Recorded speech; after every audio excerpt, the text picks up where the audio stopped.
Hello and welcome to Tech Basics. It's your host back again with yet another interesting tutorial video. In this video, I'm going to teach you how you can log into your Netspend All Access. Go ahead and open your Chrome or Edge browser and go to Google. Now in the Google search bar, search for Netspend All Access Login. Click on the first link which appears on your screen.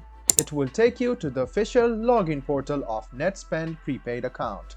So this is the All Access account which you want to log into.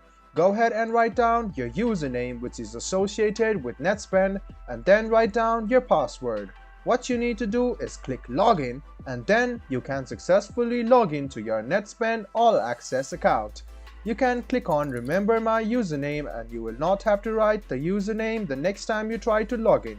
If you have in case forgotten your username or password, these are the two links you want to go through. I hope this video about how you can log into your Netspend All Access account was helpful for you. If you still have any kind of confusion, please do mention us on the comment section down below. Like the video, subscribe to the channel and do hit the bell button for more. Hope to see you in the next video as well. Until then, goodbye, take care and make sure you enjoy.